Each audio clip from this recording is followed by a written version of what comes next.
Sarp Sozdinler, прошу вас на сцену. Sozdinler. And now we try to say добрый день. Добрый день. Добрый день. Добрый день. Добрый день. I don't know. You can tell здравствуйте. No, it's almost impossible. Please. I won't do that, really. I wish, but Okay. I couldn't. Привет. Привет means hi. Привет. Yeah. Okay. All right. И наш переводчик Елена, спасибо огромнейшее. Hello, by the way. I'm sorry, I have to just start this. Okay. Всем привет. Пару секунд, и мы начнем. It's all good, yeah? And the sound comes off right, yeah? Okay. So, the first things first, in case I forgot about it later, is thanks to the Typomania team, to Alexander, to Sasha, to the other Sasha, and actually to all of the Sashas out there, because, there seems like to be an abundance of it, actually. There are too many out there. And also thanks to the Paratype team for having me here, like you. Okay, I totally forgot about you, actually, I'm sorry. В общем, в первую очередь, прежде чем я ничего не забыл, хочу сказать всем спасибо. Паратайпу, Typomania, что она, в принципе, есть, Саше, всем Сашам. Okay. Well, it's really not so easy. It's not an easy bargain to accommodate a, food-loving, hedonistic creature like me. So really, big thanks to you once again. So maybe you shouldn't want to translate that. I don't know. You okay. Start the finish, all right. Sentence, finish it. Okay. Second. So what you see on the screen is the longitude of two different cities. The first belonging to Istanbul and the second is to Moscow, which proves us that actually Istanbul is not any more eastern than Moscow is. В общем, те цифры, которые вы перед этим видели, это географические координаты Москвы и Стамбула, и как мы сейчас видим на карте, Москва восточнее, чем Стамбул. Yeah, maybe I can invite you over to Istanbul and present you as a Western designer, just in return. Anyway. В следующий раз мы едем в Стамбул презентовать себя как восточных дизайнеров. Yeah. But I found a solution to that problem actually, because if you decide to take a look at the world map, 90 degrees rotated, then suddenly Istanbul becomes the more eastern city, in comparison with Moscow. В общем, эта проблема решается легко, мы просто переворачиваем карту. Okay, so I'll just start with a quick roundup. Well, actually, I started my life not as a graphic designer, but as a computer engineer first, which somehow I believe gave me the mechanisms that enabled me to look at things in a more systematic and a more rationalistic way. В самом начале хочу немножко рассказать про себя. В первую очередь я начинал свою карьеру не как графический дизайнер, а как программист, что позволило мне более систематично подходить к своей профессии как дизайнеру. I was already too enthusiastic about the technological advancements and its relationship with the public and the people that define it. Мне было страшно интересно взаимоотношения технологий и людей вокруг. So, combining my computer engineering formation with the skills that I later on had in graphic design education somehow installed to me a clause that I find very valuable, which is this if-then clause you see on the screen. Okay, Мое инженерное образование впоследствии помогло мне в осознании второго образования как графический дизайнер, и я пришел для себя к определенным К определенной стратегии if and then, или и. Yeah. It gives you a kind of a sense for causability and the interrelationships with between two elements or two subjects. Anyhow, maybe I'll just go on with it. Would you like to translate? Yes. All right. Ну, и, или. Дело в том, что так как Sarp программист, то вот это if-then это алгоритм в программировании. То есть если вот такая функция, да, то, точнее, если такие вводные данные, тогда такое решение. И поэтому, получается, в граф-дизайне он действует именно тем же программистским путем. Yeah, in that sense, I always found graphic design more similar to the engineering than, let's say, other fine arts or plastic arts, applied arts departments or occupations in that sense. Также он находит графический дизайн гораздо более близким к программированию какой-то структурной науки, нежели к области искусства.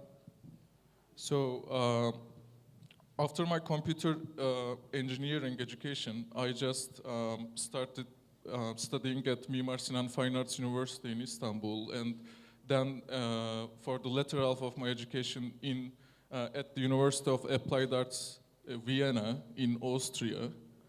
В общем, после того, как он получил свое программистское образование, он закончил художественный институт в Стамбуле, потом поехал в Австрию учиться, в Вену.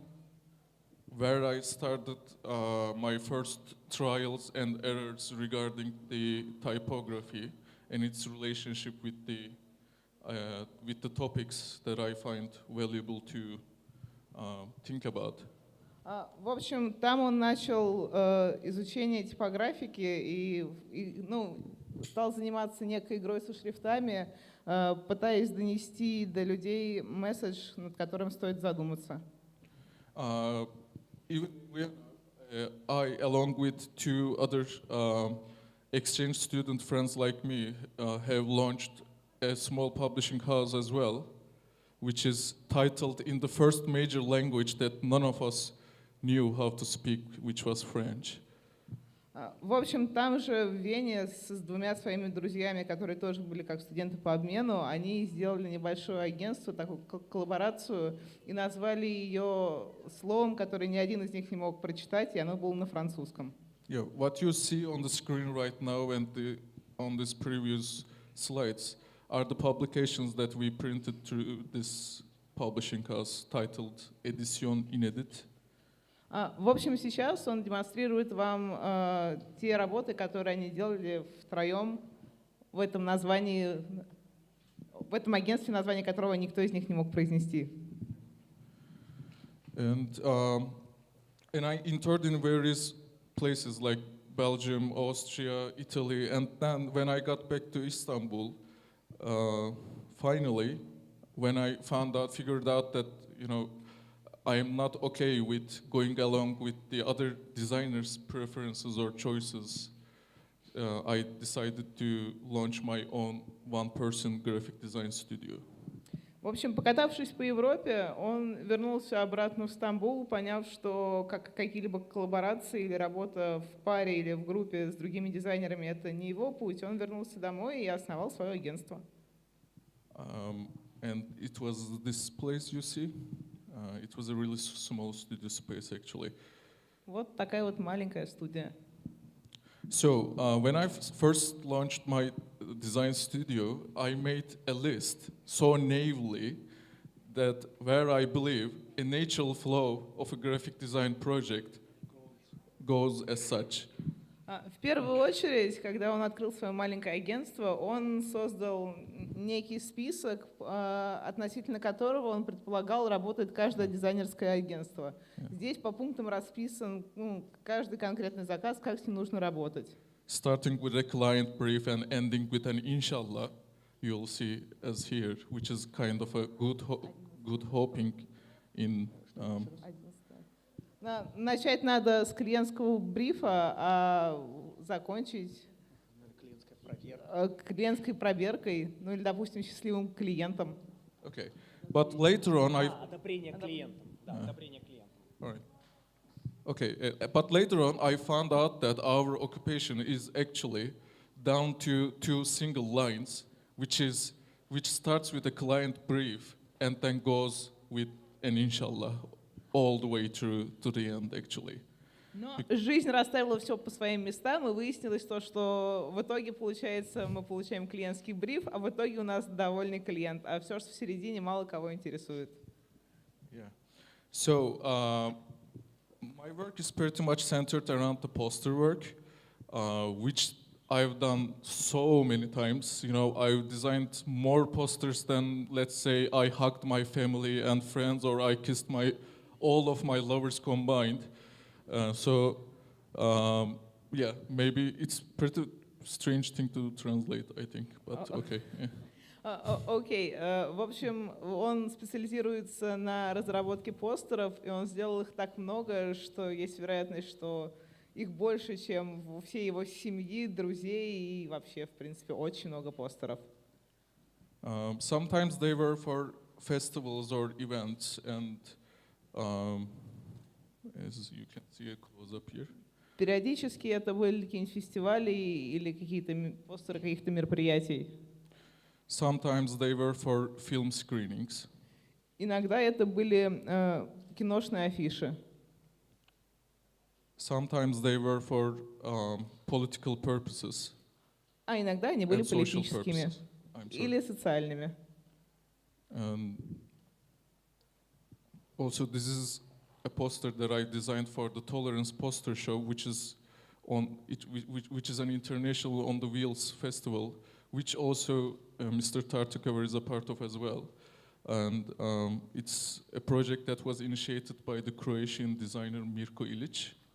В общем, этот постер определенного фестиваля толерантности, вот, в котором также принимает участие наш третий спикер сегодняшнего вечера, господин Тартаковер. Вот, а основан он определенным хорватским дизайнером. Mirko Ilic. Okay. And sometimes they were for the matters that is related to the college that either I am studying at or I am teaching at, like this on the screen. Периодически он делает постеры для колледжа, в котором он учился, а сейчас преподает. Sometimes they were for specific and occupational festivals that's related to graphic design, like this you see on the screen. Периодически это были постеры для определенных там графических мероприятий, дизайнерских мероприятий. I designed one on the right, and it was a festival about. It was a festival that took place. My son, alright. That took place in Bologna, Italy, and actually was dedicated to Francesco Griffo, the founder of the Italic style. В общем, конкретно этот плакат был разработан для фестиваля в Болонии, который носит имя Франческо Griffo.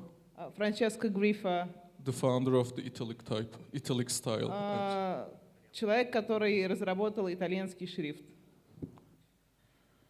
And they were sometimes for artistic purposes, like for individual purposes.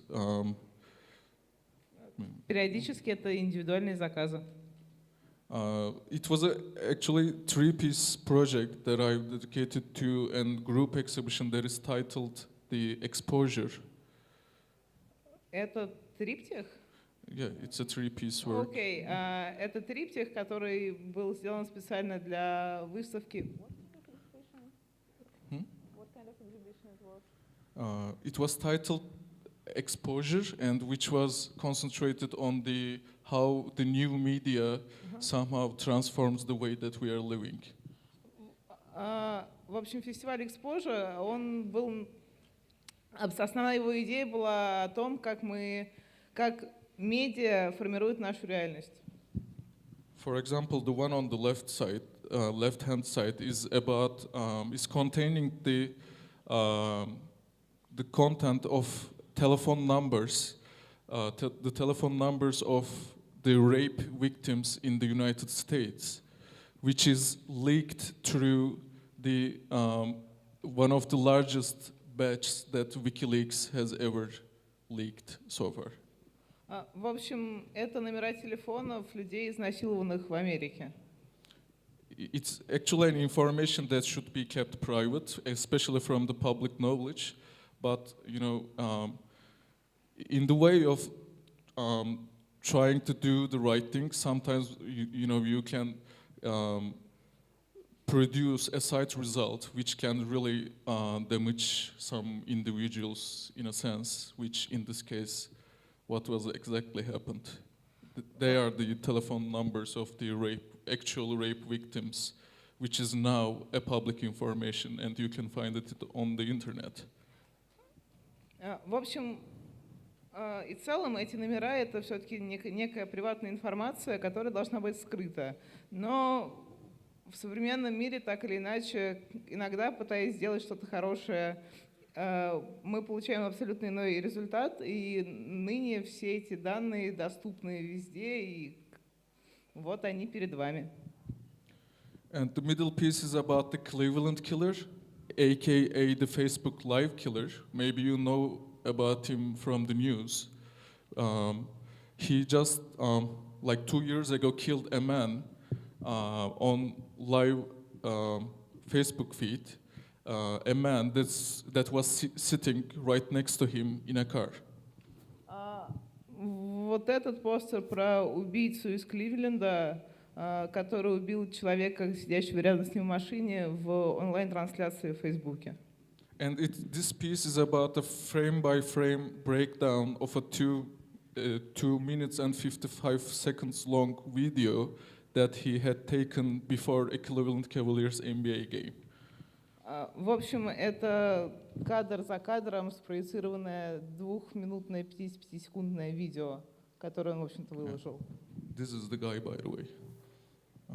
This one on the right side here. He is the Cleveland killer. So, в нижнем верхнем втором ряду вы видите убийцу. And the third piece is about the Facebook's moderation regulations, which had become a public information last year. А вот это про модерацию в Фейсбуке. Когда мы, если все помнят, в прошлом году мы узнали, что Facebook так или иначе делится информацией с правительством и так далее, и вот этот постер об этом. Yeah, for example, the statements on the background that is written in black on yellow is actually some template sentences that's being given to Facebook moderators to tell them that it's okay to talk about this on Facebook. Like kick a person with red hair, you can say kick a person with red hair, or you can say let's beat up fat kids, or okay, I should say this, but maybe it wouldn't translate. И, в общем, текст, который написан черным на желтом фоне, это как послание для модераторов Фейсбука, что так или иначе в определенных частных беседах и так далее нормально обсуждать все, что хочется. Там, например, то, что там. Which is accompanied by some allowed comments and private messages that is harassing or abusing on various topics. Также плакат сопровождается приватным общением или комментариями, которые так или иначе содержат в себе какие-то оскорбления и прочее. Ну, так или иначе, постер несет идею, что если мы разговариваем это в формате приватном, мы можем об этом разговаривать. I'll just skip past this actually because I think I'm running out of time more than I intended to. Это разные плакатики. Maybe I can talk about this actually. Sometimes I do motion posters as well, and this one was designed for a second-hand technology bazaar that took place in Berlin. Это motion постер, он живой, он был сделан для берлинского фестиваля. The title was "Nothing is Original,"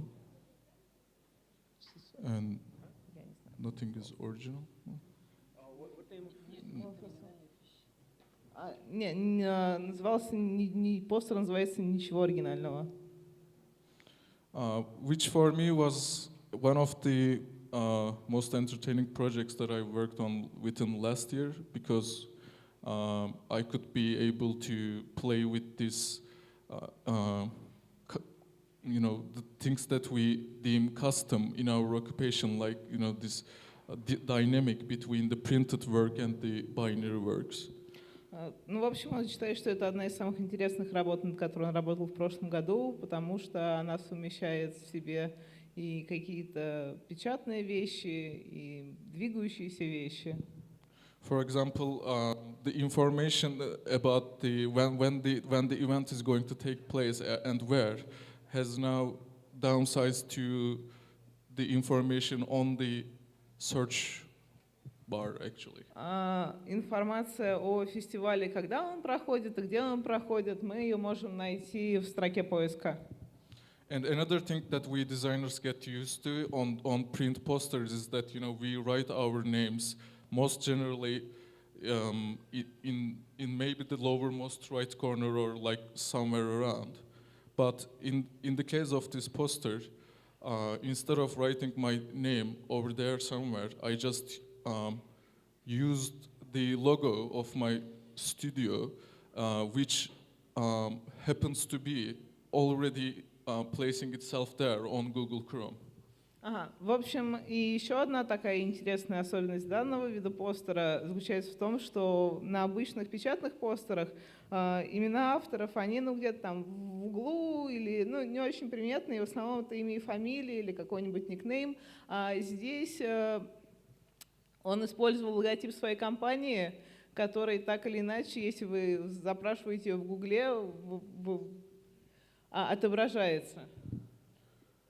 Yeah.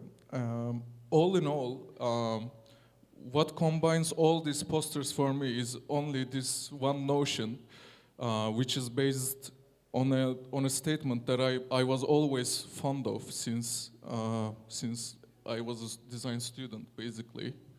В общем, все эти постеры объединяются одной штукой, которой он вдохновлялся, будучи еще и студентом-дизайнером. Which was don't mistake legibility with communication. Don't mistake legibility with. Не путайте legibility. Readability. Yeah. Читабельность с пониманием? Don't mistake legibility for communication. Like don't mistake them with each other. Коммуникации, да-да-да. В общем, вещь, которая его вдохновляла, называлась «Давайте не будем путать читабельность с коммуникабельностью». Because basically, what we are being taught in design schools is that however much a piece is legible, it's as much communicative. Дело в том, что их учили в институте, что если мы можем это прочитать, и если это читабельно, то это уже коммуникация. Yeah, teachers couldn't be more wrong actually in that sense, because communication is more like an umbrella concept that contains many layers, and one of which being legibility. И в этом плане он считает, что его педагоги были невероятно неправы, потому что коммуникация — это не только читабельность, это прям такая всеобъемлющая область, которая включает в себя много параметров, из которых читабельность — одна из них. In that sense, communication can be about emotions, communication can be about ideologies, communication can be about sentiments or many other things that I can, just go on and on. Коммуникация — это также и впечатление, и эмоция, и какая-то ассоциация, которая вызывает у вас там не только шрифт и надпись, может быть, цвет и картинка. Okay, the first main project that I'll be presenting you is actually about a Russian artist and author. Первый проект, который он нам покажет, о русском художнике и авторе. Whose name is Andrei Bely. Андрей Белый. From the turn of the century, actually. Он жил в начале века 20-го. Well, he is an author and a prose poet who spent the early 20th century in Germany, Он русский поэт, который встретил начало 20 века в Германии. and who had published a book named Glossolalia, a poem about sound, in the year 1922 in Berlin. Glossolalia, okay, maybe I can show you like this. Glossolalia, a poem about sound. It's a really quirky word actually, it's pretty rare, which is actually explained down below. Окей. В общем, в Германии в 20-х годах он издал книжку «Глоссарий», вероятнее всего, о феномене, который рассказывает о... It's more like these meaningless sounds that you make in ritualistic environments, or like when you are in a religious activity and you want to lose yourself within the, this group activity. You just start making these sounds, and these utterances mean glossolalia.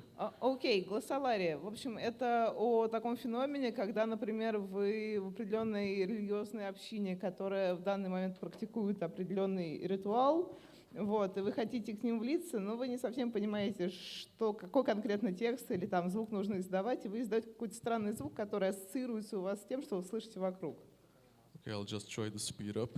Basically, glossolalia is about an exploration through sound and sense and language.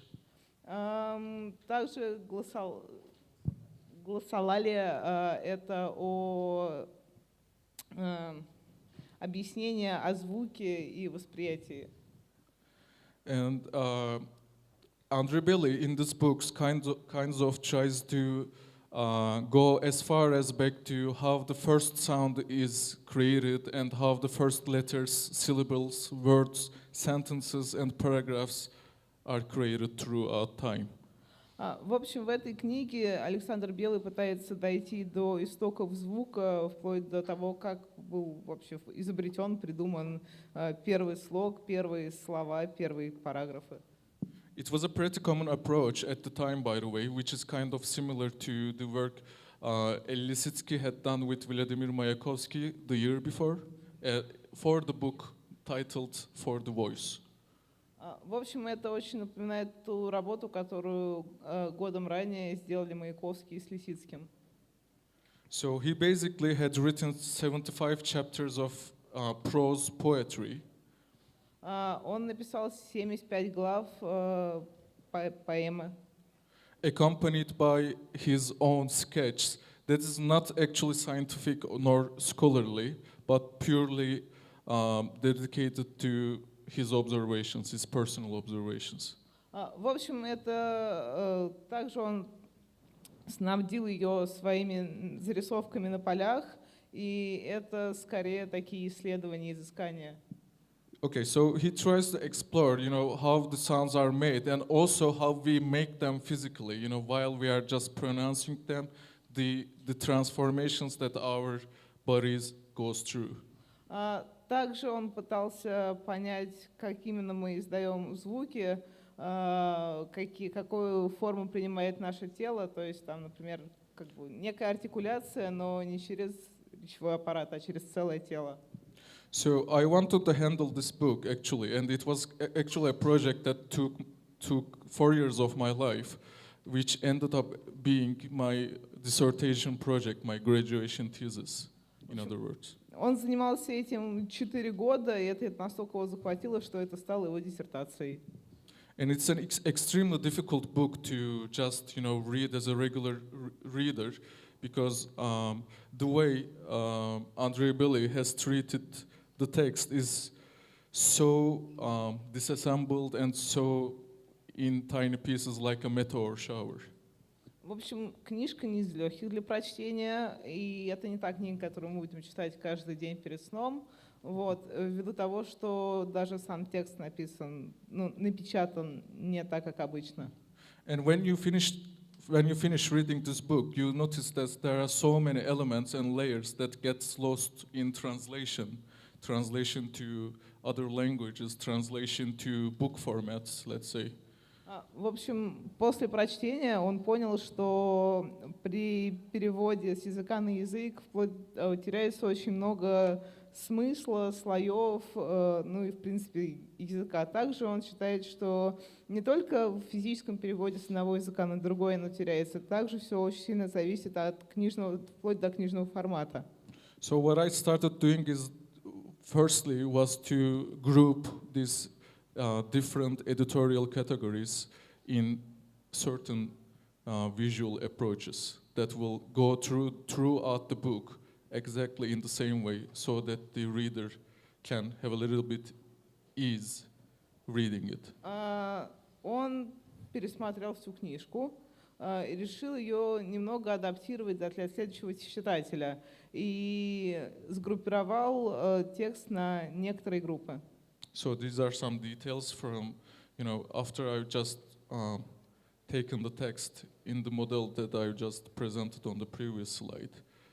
Then the pages becomes like this, especially the text. So it's more like when you see a dot on top of a letter, let's say, then it becomes a coding for Andrea Belli wanted to talk to you about how that sound has been transformed in the first place. В общем, предыдущий слайд был о том, как он после компоновки у него получилась страница текста. Вот. Дальше он рассказывает про то, что если мы видим точечку над буквой, это, ну вот как, например, буква A наверху, это говорит нам о том, что Андрей Белый пытался передать, как этот звук в принципе звучит. So basically, it's like sound elongations, which means there is a difference between saying "ah" and and saying "ah." Just an elongation version. Or like when you see the third line, it means that it represents the way it's translated, and when you see this fourth line, it means, okay, now Andrea Belli is talking about how that specific word or phrase is rooted in language and in the history of mankind. В общем, каждая деталь буквы, которую вы видите в левой колоночке, нам о чем-то говорит. Например, вот завиток, как у буквы B, говорит нам о том, о длине звука, потому что звук может быть коротким, может быть длинным. Ну и у каждого отдельного штриха, точки или капельки у буквы есть какое-то свое значение. Besides rehandling the text, I also went through a visual path as well, which is kind of like a reinterpretation of all 75 chapters of this book, actually, and what Andrea Belli had tried to do on that particular chapter. So each are like dedicated to different chapters. Также он сделал постеры, которые каждый из них относится к отдельной главе этой книжки. So it's just like more about trying to give you the impression of what Andrea Belli tries to accomplish through all these chapters and the content, the textual content. В общем, в этих постерах он пытался передать впечатления, или, которые заложены в каждой из глав. So then finally it turned into a remake of the book Glossolalia, a poem about sound. В конечном итоге это все превратилось в некий ремейк книжки Андрея Белого. Okay, I'll just quickly go through.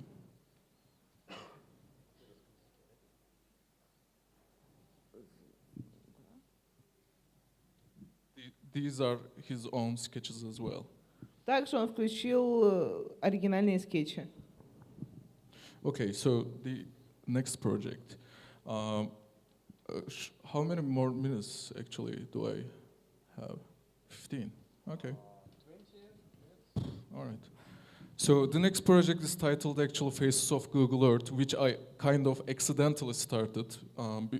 Okay, I should leave you be. Это уже следующий проект, который называется «Лицо Google Earth» или «Face of Google Earth», который он совершенно случайно начал. I'm a diehard fan of traveling across Google Street View because the dollar and the euro currency is already too expensive for us Turkish citizens. So it's like kind of like the only way that we can. What is it? What was В общем, он давний фанат путешествия по Google карте, вот, ввиду того, что доллары и евро все слишком дорого для путешествий, а Google Earth с фотографиями отличная возможность путешествовать по миру. What was that sound actually? I'm curious. Девушка из 6-го ряда, подойдите, пожалуйста, на сцену после лекции.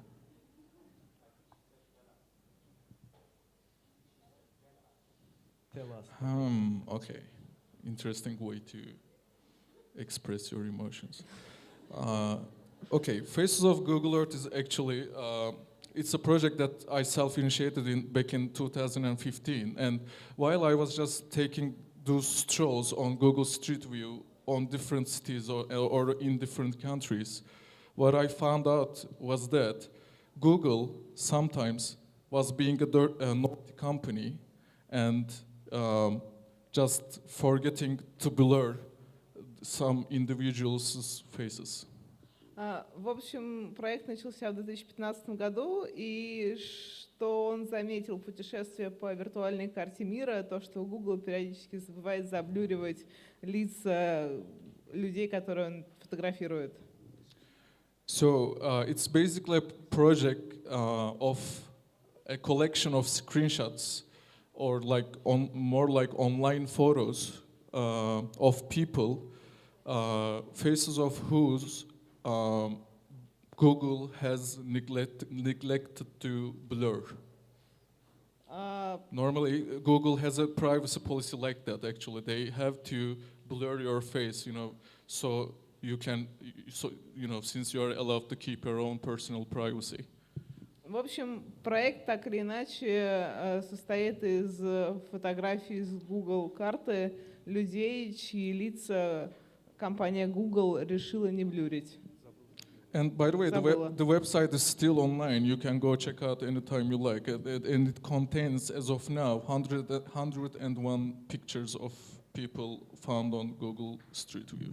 В общем, сайт работает и проект работает до сих пор. Вы можете зайти и посмотреть. Очень много различных фотографий и очень много людей, чьи лица Google забыл заблюрить. So when I started this project, I actually didn't have any political agenda or let's say an ideological mindset regarding it. But after a few weeks of just taking these travels across Google Street View, there is a certain pattern that is being formed on its own, and it shows you that beyond the, let's say, the border of the Balkans, the Balkan countries, then the rate of getting blurred becomes, dramatically decreased than, let's say, in comparison with certain other Western countries. В общем, изначально проект носил просто такой характер, просто было очень интересно, то есть не было никаких мыслей ни политических, ни идеологических, ничего подобного. Но дело в том, что чем дальше от балканских границ он уходил в страны, так сказать, третьего мира, в страны Африки, тем чаще он стал замечать то, что лица людей все меньше и меньше скрыты. Let's say just now, if you just taken out your phones or like MacBooks and typed into the search bar of Google Street View San Marco Square in Venice, you will notice that Google finds a way to blur all the hundreds and thousands of faces who are in the San Marco Square at the moment, even the ones that is reflected off the glasses of storefronts and shops.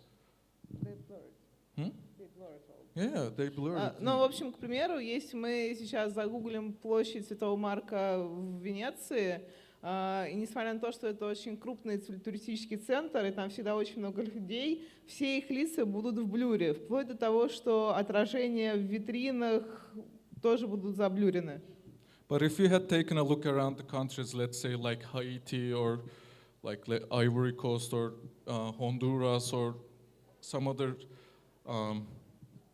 poorly privatized countries, then it becomes this tendency to keep keep intact the privacy of people diminishes to a point that it somehow annoys you as a person, as an individual. Но как только мы уходим в страны третьего мира, типа Гондураса или Гаити, нам становится ясно, что приватность этих людей, ей никто не заинтересован, и практически все время их лица открыты и сфотографированы.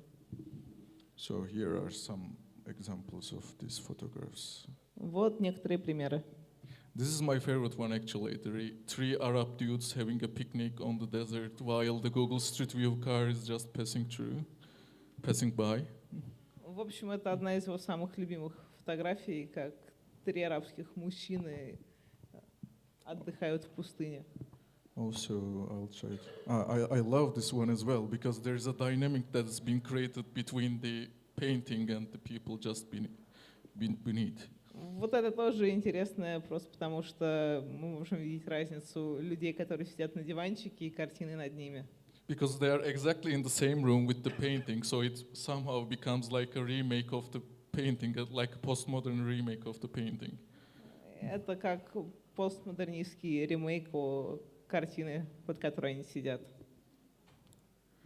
Also, I like this one as well. They are not real human beings, but anyhow, they are faces and they are forgotten to get blurred actually.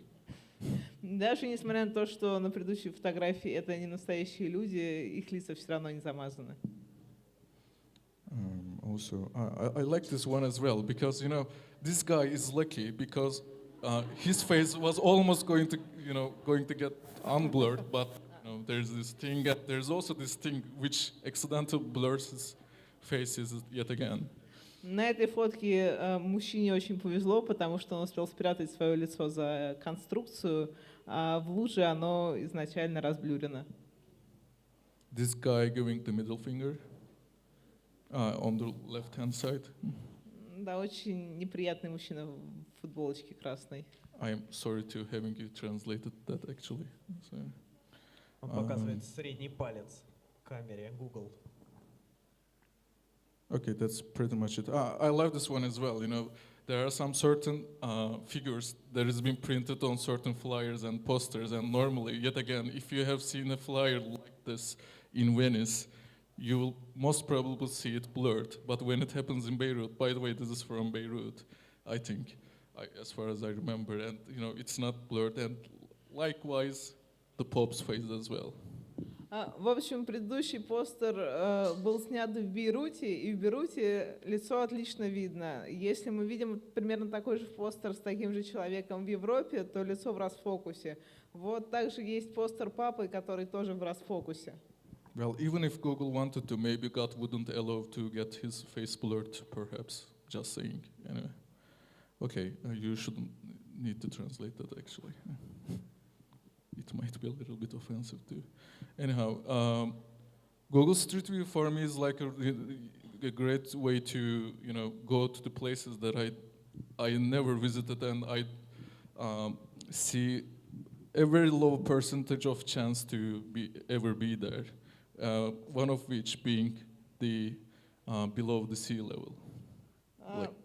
Также благодаря Google мы можем попасть в те места, в которые навряд ли сможем попасть.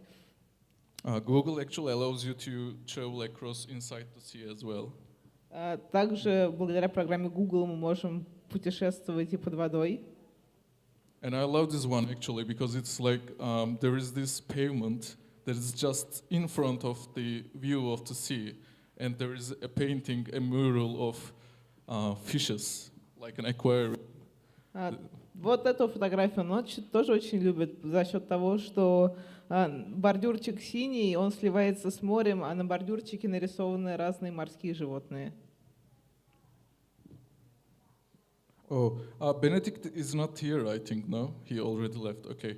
Because I dedicated these two slides to his project from yesterday, which are like the... Это из проекта «Явная работа» для Бенедикта Гросса, который выступал здесь вчера и рассказывал про буквы, найденные на планете Земля. Yeah, these are some speculative letter O's that I found on Google satellites. This one being from the junction of Jacksonville in Florida, and this is from, I think, Delft, from the Netherlands. В общем, развязки из Флориды и из Нидерландов. Okay. Поселок городского типа в Дельфте. So, how many more minutes do I have left, actually? Should I wrap or should I, fly? No, 10 minutes more. Okay, all right. So, another project is the third Istanbul Design Biennial, at which I worked as one of the 5 designers. And the curators, Beatrice Colomina and Mark Wickley, had tried to come up with a visual identity that is much more flexible than the identities we are normally got used to. В общем, этот проект с турецкой биеннале, в которой он участвовал наряду с другими 4 дизайнерами, и общая идея была, что текст и информация может быть более пластичной, нежели мы привыкли ее видеть. For all of the design needs that has popped up throughout the year, each of us 5 designers has designed something for that specific need. Actually, like if they needed a logo, all 5 of us designed 5 different logos. If they needed a book or a poster, we all designed 5 different posters or 5 different books in that sense. В общем, в течение года каждый из 5 дизайнеров представлял свой проект по определенному запросу биеннале. То есть, например, если им нужен был логотип, каждый из 5 делал свой логотип. Если нужна была книжка, каждый из 5 верстал книжку. The title was Are We Human? Design of the Species.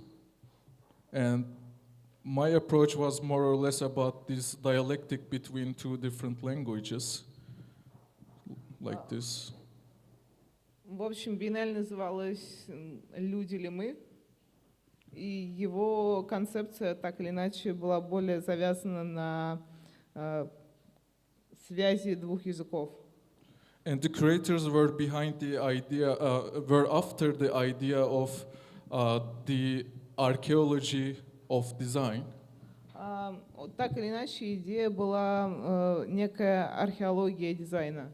Which basically means we humans, through the designs that we make, also design our way of living. Что значило, что так или иначе люди через дизайн создают пространство и стиль жизни, которого они придерживаются. Like these robotic legs or arms or stuff like that, actually. То есть, например, определенное киберпротезирование с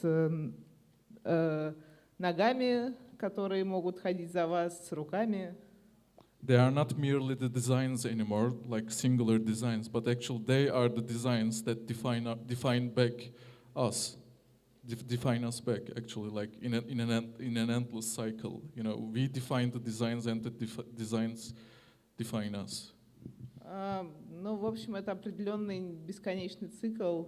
Мы создаем дизайн, который так или иначе делает нас по-другому, определяет нас.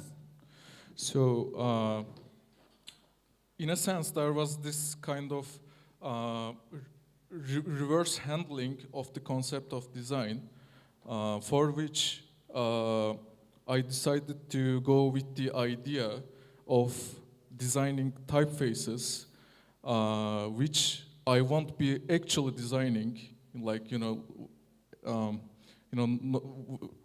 when we design typefaces, normally we, draw them while, we are simultaneously seeing them. Our hands are on them. Maybe I should stop here. В общем, он пытался спроецировать с помощью шрифта определенные лица. But there is this system called Metafonts, which is running on a system that is called TEX, and that has been founded by Donald Knuth in 1977, I guess. В 1977 году Кнут изобрел определенную систему шрифтов. So what you do on this metafont system is that you just enter some numeric parameters, and then the system is generating certain letter forms for you.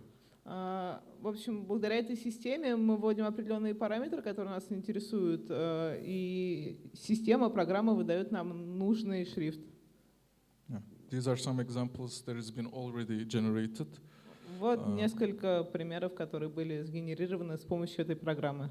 Which is basically like you don't have any control over the form of these typefaces that is being generated. You are only merely like an editor of things, like an author of things, which creates a typeface only out of textual content. Ну, в общем, благодаря ей мы можем создавать определенную текстуру, да, в итоге получая какую-то картинку. So there were like 5 different main chapters in this design biennial. So for each of the 5 chapters, 5 different metaphons had been generated. У биеннале было 5 глав, и для каждой из главы была спроектирована своя буковка. And on spreads like this, you could notice that since the metaphons are different from each other, it means that this page is dedicated to a different chapter of the design biennial, and this one on the right has dedicated to another. Благодаря шрифту мы можем понять, что каждая страница относится к своей главе биеннале. So here are how the pages are gone.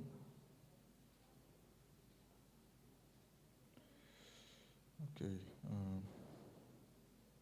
I think I should stop, yeah? Well, I mean, it's already an hour, yeah?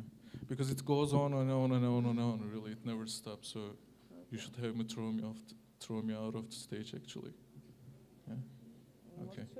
Sorry for this really extremely boring presentation.